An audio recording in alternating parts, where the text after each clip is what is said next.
നമസ്കാരം. നമസ്തേ. ഏറ്റവും വലിയ രാഷ്ട്രീയ ഗൂഢാലോചനയുടെ ചില കാര്യങ്ങളാണ് കേരളത്തിൽ പുറത്തു വന്നിരിക്കുന്നത്. വെള്ളാപ്പള്ളിയുടെയും തുഷാർ വെള്ളാപ്പള്ളിയും മധ്യസ്ഥതയിൽ അടുത്ത ഇലക്ഷനിൽ ബി.ജെ.പിയുടെ 5 സീറ്റുകൾ എൽ.ഡി.എഫ് വിജയിപ്പിക്കാമെന്നും ബാക്കി 135 സീറ്റുകളിൽ എൽ.ഡി.എഫിനെ ബി.ജെ.പി വിജയിപ്പിക്കാമെന്നുള്ള വ്യവസ്ഥ ചെയ്തിരിക്കുന്നു എന്നും അതിന് കേന്ദ്ര ബി.ജെ.പി അംഗീകാരം കൊടുത്തിരിക്കുന്നു എന്നുള്ള വാർത്തകളാണ് ഇപ്പം പുറത്തു വന്നിരിക്കുന്നത്.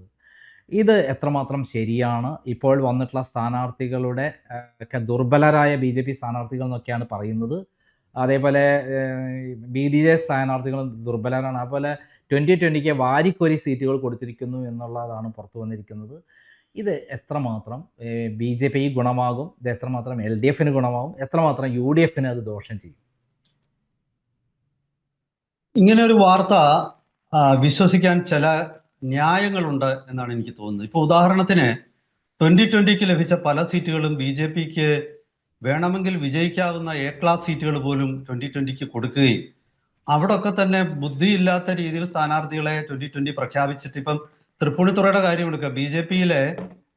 ബി.ജെ.പിക്ക് നല്ല ശക്തിയുള്ള ഒരു അസംബ്ലി സീറ്റാണ് തൃപ്പൂണിത്തുറ മുനിസിപ്പാലിറ്റി. ബി.ജെ.പിക്ക് ഒറ്റകക്ഷി എന്നുള്ള നിലയിൽ ബി.ജെ.പി ആണ് അവിടെ മുന്നിൽ നിൽക്കുന്നത്. പക്ഷെ അത് 2020 കൊടുക്കുകയും സ്ഥാനാർത്ഥിയായിട്ട് വീണ അവർക്ക് അവിടെ വോട്ടില്ല എന്ന് വരികയും ചെയ്തില്ലേ? അത് തൃപ്പൂണിത്തുറയിൽ സംഭവിച്ചില്ലേ? അത് അവിടെ മാത്രമല്ല, തൃശ്ശൂരിൽ കൊടുങ്ങല്ലൂർ സീറ്റും അങ്ങനെ കൊടുത്തിരിക്കുന്നു. കൊടുങ്ങല്ലൂർ ബി.ജെ.പിയുടെ ഏറ്റവും ശക്തി കേന്ദ്രമാണ്. തീർച്ചയായിട്ടും കൊടുങ്ങല്ലൂരിലെ ബി.ജെ.പി സ്ഥാനാർത്ഥി, അത് പ്രത്യേകിച്ച് എനിക്ക് തോന്നുന്നു ഈഴവ സമുദായത്തിൽ നിന്നൊരു സ്ഥാനാർത്ഥിയെ നിർത്തേണ്ടതാണ്. കാരണം അവിടെ പിന്നെ സാമുദായിക പ്രാതിനിധ്യം നോക്കുമ്പോൾ അങ്ങനെ ഒരു സ്ഥാനാർത്ഥി ആയിരുന്നു വിജയിക്കാൻ സാധ്യതയുള്ളത്. പക്ഷെ അതൊന്നും കണക്കിലെടുക്കാതെ ബി.ജെ.പി ആ സീറ്റ് 2020 കൊടുത്തു എന്ന് കാണുമ്പോൾ സ്വാഭാവികമായിട്ടും ബി.ജെ.പി ചില സീറ്റുകളിലെങ്കിലും CPM-ഉമായിട്ട് ധാരണയിൽ എത്തിയിട്ടുണ്ടോ എന്ന് ചിലർ സംശയിച്ചാൽ അവരെ തെറ്റു പറയാൻ പറ്റില്ല എന്ന് എനിക്ക് തോന്നുന്നത്. തിരിച്ച് ചില മണ്ഡലങ്ങളിലെങ്കിലും ബി.ജെ.പി സ്ഥാനാർത്ഥികൾ ജയിച്ചുകൊള്ളട്ടെ എന്ന നിലപാട് CPM-ഉം എടുത്തിട്ടുണ്ട് എന്നുള്ള സൂചനകളുമുണ്ട്. ഇത് കോൺഗ്രസിന് മുതലാക്കാൻ പറ്റുമോ എന്ന് ചോദിച്ചാൽ ദൗർഭാഗ്യവശാൽ പലപ്പോഴും എനിക്ക് തോന്നുന്നത് കോൺഗ്രസ് അവസാന നിമിഷം കോൺഗ്രസിൽ ഉണ്ടായ ചില പൊട്ടിത്തെറികൾ ആ ഒരു സാധ്യതകൾക്ക് മങ്ങലേൽപ്പിച്ചിട്ടുണ്ട് ചിലയിടത്തെങ്കിലും. ഇപ്പൊ സ്ഥാനാർത്ഥി നിർണ്ണയം, ഇപ്പൊ ഞാനൊരു മണ്ഡലം പറയുകയാണ്, ചെങ്ങന്നൂർ എന്ന മണ്ഡലത്തിൽ ബി.ജെ.പിക്ക് കേരളത്തിൽ ഏറ്റവും കരുത്തുള്ള മണ്ഡലങ്ങളിൽ ഒന്നാണ് ചെങ്ങന്നൂർ. ഇതുവരെ ബി.ജെ.പി അതിന്റെ ഫുൾ പൊട്ടൻഷ്യൽ ചെങ്ങന്നൂരിൽ വോട്ട് പിടിച്ചിട്ടില്ല. ഈ ബി.ജെ.പി CPM അന്തർധാരയും അതിനെ എത്രത്തോളം കോൺഗ്രസിന് മുതലെടുക്കാം അല്ലെങ്കിൽ അതിൽ നിന്ന് നേട്ടം കൊയ്യാം, ആ ഒരു വിഷയം പുറത്ത് പിന്നെ പ്രചരിപ്പിച്ച അല്ലെങ്കിൽ അത് എക്സ്പോസ് ചെയ്ത് എന്നുള്ളത് അതിന്റെ ഒരു ടെസ്റ്റായിട്ട് ഞാനിപ്പോ ചെങ്ങന്നൂർ മണ്ഡലം ഞാൻ എടുക്കുകയാണ്. ചെങ്ങന്നൂർ മണ്ഡലത്തിലെ അവിടെ സന്ദീപ് വചസ്പതി വരുമെന്നുള്ള ഒരു പ്ലാനോടുകൂടി അദ്ദേഹം പ്രവർത്തിച്ചിരുന്നുവെന്നും കഴിഞ്ഞ തദ്ദേശ സ്വയംഭരണ തെരഞ്ഞെടുപ്പിൽ വലിയ മുന്നേറ്റമാണ് ചെങ്ങന്നൂർ ഉണ്ടാക്കിയെന്ന് നമുക്കറിയാം.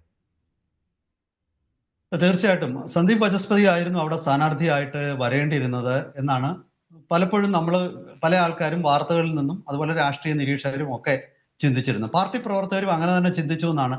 ഞാൻ ചെങ്ങന്നൂരിൽ നിന്നുള്ള ബി.ജെ.പി ആയിട്ട് ബന്ധമുള്ള പ്രത്യേകിച്ച് ആല പഞ്ചായത്തിൽ നിന്നുള്ളവരുമായിട്ട് ഞാൻ സംസാരിച്ചിരുന്നു.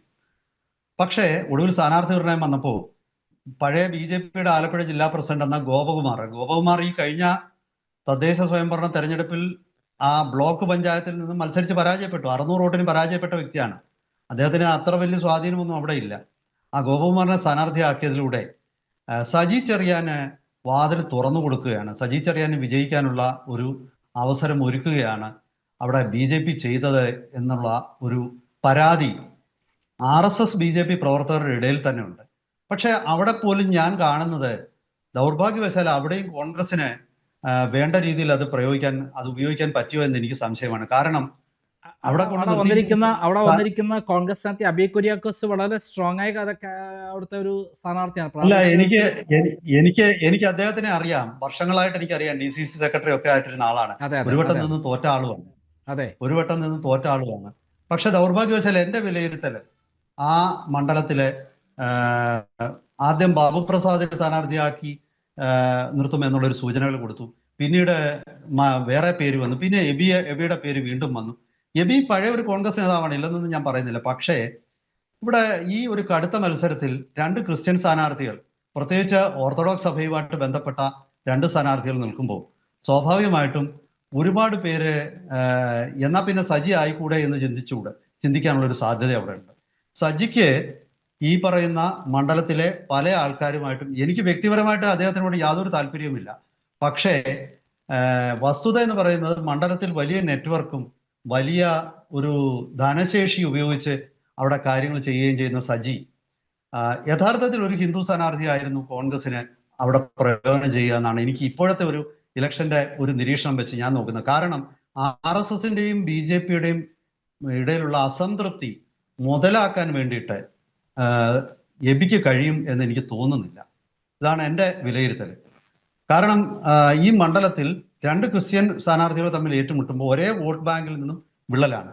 പിന്നീട് മണ്ഡലത്തിൽ യഥാർത്ഥത്തിൽ BJPക്ക് സന്ദീപ് വചസ്പതി ആയിരുന്നെങ്കിൽ BJP അവിടെ ജയിക്കാമായിരുന്നു. പക്ഷേ BJP അതും ചെയ്തില്ല. BJPക്ക് ഇപ്പോഴത്തെ ഒരു അവസ്ഥയിൽ 4-5 പഞ്ചായത്തുകൾ BJP ഭരിക്കുന്നതായിട്ടാണ് എൻ്റെ വിലയിരുത്തൽ. അവിടെ പ്രത്യേകിച്ച് പല ഏരിയ, പിന്നെ മാന്നാർ തൊട്ട് നോക്കിക്കഴിഞ്ഞാൽ മാന്നാർ, ബുധനൂര്, പിന്നെ അതുപോലെ ആല, പല ഏത് പഞ്ചായത്ത് എടുത്ത് നോക്കിക്കഴിഞ്ഞാലും BJPക്ക് വലിയ ശക്തികൾ, BJPക്ക് അല്ല RSSന് വലിയ ശക്തിയുള്ള കേന്ദ്രങ്ങളാണ്. അവിടുത്തെ നിരവധി ക്ഷേത്രങ്ങളുള്ള ഒരു സ്ഥലമാണ്. ഈ ഓരോ ക്ഷേത്രങ്ങളെയും കേന്ദ്രീകരിച്ച് അവിടെ ഒരു RSSന്റെ ഒരു നെറ്റ്വർക്ക് ഉണ്ട്. ഈ നെറ്റ്വർക്ക് വിചാരിച്ചാൽ ഏത് സ്ഥാനാർത്ഥിയെ ജയിപ്പിക്കാനും അവർക്ക് ചിലപ്പോൾ സ്വയം ജയിക്കാൻ പറ്റിയില്ലെന്നിരിക്കാം, കാരണം ശക്തമായ ക്രിസ്ത്യൻ സാന്നിധ്യം. പക്ഷേ അതേസമയം തോൽപ്പിക്കാൻ പറ്റും, കൃത്യമായിട്ട് തോൽപ്പിക്കാൻ പറ്റും. നായർ, ക്രിസ്ത്യൻ, അതിൽ പ്രത്യേകിച്ച് ഓർത്തഡോക്സ് സഭ, പിന്നെ അടുത്തു വരുന്നത് ഈഴവ സമുദായം, 10,000-ഓളം മുസ്ലിം വോട്ടുകളുണ്ട്. മുസ്ലിം വോട്ടുകൾ പ്രത്യേകിച്ച് കൊല്ലുകടവ്, പിന്നെ മാന്നാർ എന്നീ സ്ഥലങ്ങളിലായിട്ട് കേന്ദ്രീകരിച്ചിരിക്കുകയാണ്. ഇത് SDPIയുമായിട്ട് ബന്ധമുള്ള ഒരു വിഭാഗമാണ്. ഇവരെയാണ് ഏതാണ്ട് ഈ 8,000-9,000 വോട്ടുകൾ എൻ ബ്ലോക്കായിട്ട് പിന്നെ നേടിയെടുക്കുക എന്നാണ് സജി ചെറിയന്റെ തന്ത്രം. ഈ തന്ത്രമാണ് സജി ചെറിയൻ കൃത്യമായിട്ട് പയറ്റിയിരുന്നത്. പക്ഷേ കോൺഗ്രസിന്റെ സ്ഥാനാർത്ഥി നിർണയത്തിൽ ഈ കാര്യങ്ങളെല്ലാം കണക്കിലെടുത്ത് ആത്യന്തികമായ മത ജാതി ഇക്വേഷനുകൾ ഉപയോഗപ്പെടുത്താനുള്ള ശ്രമം കോൺഗ്രസ് നടത്തിയോ എന്ന് എനിക്ക് സംശയമാണ്. എബി ഒരു പഴയ മുഖമാണ്. ഒന്നുകിൽ ഹിന്ദു സ്ഥാനാർത്ഥിയായി എനിക്ക് തോന്നുന്നത് ബാബു പ്രസാദ് ആയിരിക്കും ഒരു തരത്തിൽ എബിയേക്കാൾ മെച്ചപ്പെട്ട സ്ഥാനാർത്ഥി. അതല്ലെങ്കിൽ മറ്റൊരു ഹിന്ദു സ്ഥാനാർത്ഥി ആയിരുന്നേനെയും എന്നാണ് എൻ്റെ ഒരു വിലയിരുത്തൽ. ഇനി ഞാൻ പിന്നെ ദൂരെ നിന്നുകൊണ്ട് നോക്കിക്കാണാണ് പിന്നെ പ്രാദേശികമായിട്ടുള്ള സൂക്ഷ്മമായിട്ടുള്ള ചില വശങ്ങൾ കൂടെ ഉണ്ടാകാം. പക്ഷെ ഇതൊക്കെ പറയുമ്പോഴും ഞാൻ പറയും, വ്യാപകമായിട്ട് ഈ ഒരു BJP CPM അന്തർധാര അത് നിലനിൽക്കുന്നതായിട്ട് തന്നെ വാർത്തകളുള്ളത്. ഇപ്പം ഒരു ഉദാഹരണം ഞാൻ എടുക്കുകയാണ്. ഈ കായംകുളം നിയോജക മണ്ഡലത്തിൽ കഴിഞ്ഞ ഇലക്ഷനിൽ ശോഭാ സുരേന്ദ്രൻ KC വേണുഗോപാലിനേക്കാൾ വെറും 1,800ഓളം വോട്ടുകൾക്ക് മാത്രമാണ് പുറകിലായിരുന്നത്. അത് ആ മണ്ഡലം BD ജയസിന് കൊടുത്തു. പഴയ ഒരു CPI നേതാവായ തമ്പി മേട്ടുതറ എന്ന ആളാണ് അവിടെ സ്ഥാനാർത്ഥിയായിട്ട് നിൽക്കുന്നത്. ഈ തമ്പി എത്രത്തോളം ഫൈറ്റ് ചെയ്യും, എത്രത്തോളം തമ്പിക്ക് മുന്നേറാൻ പറ്റും, എനിക്ക് സംശയമാണ്. ഇത് CPM സ്ഥാനാർത്ഥിയായിട്ടുള്ള പ്രതിഭയ്ക്കായിരിക്കും സഹായകരമായിരിക്കും ആവാൻ പോകുന്നതെന്ന് എനിക്ക് തോന്നുന്നു. ഇങ്ങനെയൊക്കെയുള്ള പല പിന്നെ സ്ഥലങ്ങളിലും കോൺഗ്രസിന്റെ നല്ല സ്ഥാനാർത്ഥിയാണ് കായംകുളത്ത്, അത് ഞാൻ പറയാൻ പറ്റും. കോൺഗ്രസിന്റെ എം ലിജു നല്ല സ്ഥാനാർത്ഥിയാണ്, ഒരു കഴിവുള്ള രാഷ്ട്രീയ നേതാവാണ്, ഒക്കെ ശരിയാണ്. പക്ഷെ അതേസമയം ഇലക്ഷനിൽ ജയിക്കുന്ന ഒരു ഡൈനാമിക്സ് ലിജുവിന് ഇതുവരെ ഉണ്ടായതായിട്ട് എനിക്ക് തോന്നിയില്ല. 3 ഇലക്ഷനിൽ അദ്ദേഹം തുടർച്ചയായിട്ട് പരാജയപ്പെട്ടു, 4ാമതാണ്. ഒരുപക്ഷെ മുല്ലപ്പള്ളി രാമേന്ദ്രൻ തുടർച്ചയായിട്ട് 3 ഇലക്ഷനിൽ പരാജയപ്പെട്ട ശേഷം പിന്നീട് വിജയത്തിന്റെ ഒരു വലിയ ചരിത്രം അദ്ദേഹം ഉണ്ടാക്കിയിരുന്നു. അദ്ദേഹം തുടർച്ചയായിട്ട് വടകരയിൽ നിന്നും പാർലമെന്റിലേക്ക് വിജയിച്ചു, കേന്ദ്ര ആഭ്യന്തര സഹമന്ത്രി വരെയായി. അങ്ങനെ ലിജുവിന് എന്തായാലും അങ്ങനെ ഒരു അവസരം ഉണ്ടാകാം ഒരുപക്ഷെ.